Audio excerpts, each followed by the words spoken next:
Hey guys, good afternoon. It's Fred. Thanks for joining me. I have another video for you. This here is a police officer in a courtroom. Clear case of contempt of cop. The inmate is in shackles. He's handcuffed. He's actually having a conversation with the judge. The judge and him is conferring back and forth when the officer nudges him, and he turns around and looks at the officer, and the officer grabs him and slams him into the wall, breaking his teeth and busting his head. Now, guys, I've arrested some bad people, and I know there's bad people out there, but at this point, he's been arrested. He's in the court system. Now it's up to the prosecutor, the judge, the jury, his defense to prosecute him and issue the punishment. It's not up to the officers, and especially when a man is handcuffed and shackled. I'll let you watch the video and get your thoughts. Next, we're in Denver, Colorado for a first advisement hearing. The purpose of the proceeding is for the judge to explain to the defendant why he's being held in custody and to outline upcoming legal procedures, even though the defendant has not been officially charged. Today, things are being laid out for Anthony Waller. He was taken into custody on suspicion of multiple crimes, including false imprisonment and assault on a female victim at a local motel. Judge Doris Bird then explains he'll be held in custody while the case is being investigated. The investigation for false imprisonment, assault in the third degree, assault as a class 2 felony, and a misdemeanor charge as well in possession of drug paraphernalia. I'd like to object first.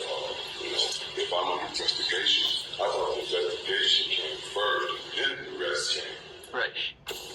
But before the judge can give Waller an explanation, a deputy gives him a nudge from behind.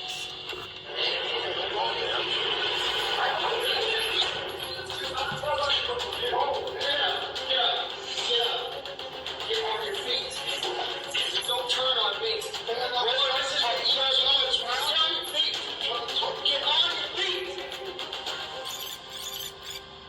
Waller, who's fully shackled in handcuffs, leg irons, and a belly chain, asked the judge for clarification. If I'm under investigation, I thought the investigation came first, then the arrest came. Deputy Brady Lovinger then places his hand on Waller's back. Lovinger claimed that because the judge had brought the hearing to a close, he was directing Waller to the clerk to sign paperwork and prevent him from stalling the proceeding. But after Waller turns towards him, the deputy grabs Waller by his uniform and belly chain and slams him face first into a metal window frame.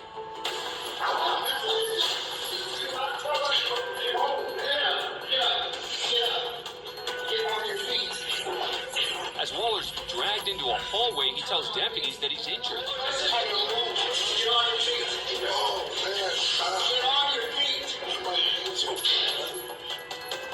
Anthony Waller suffered a head wound and broken teeth from the deputy's takedown, but things did not end there.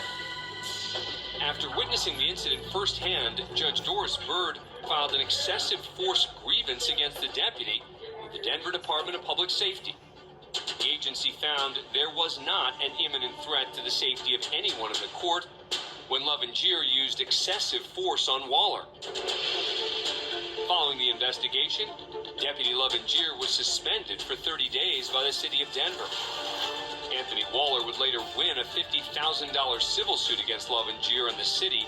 A federal jury determined his constitutional rights were violated by the excessive force used against him. As for Waller's original crime, he was found guilty of third-degree assault and sentenced to 2 years in county jail. You know, guys, the deputy thought the judge's conversation was over. You could clearly see the judge was conferring. Once again, this man spent 2 years in the county jail for what he did. He paid for his crime. He's messed up and he paid for it. Now the question is, the officer was given 30 days suspension. The city paid $50,000. That was a clear case of contempt of cop. That's all it was. Thanks for joining me. If you haven't, please like, subscribe, and share. Help the channel to grow. Guys, I'm not down on the good police officers. We need good, solid, mentally stable police officers who have checked their egos at the door. This is not about us versus them, or them versus us, or any kind of citizen. And this person's in chains. He's in handcuffs.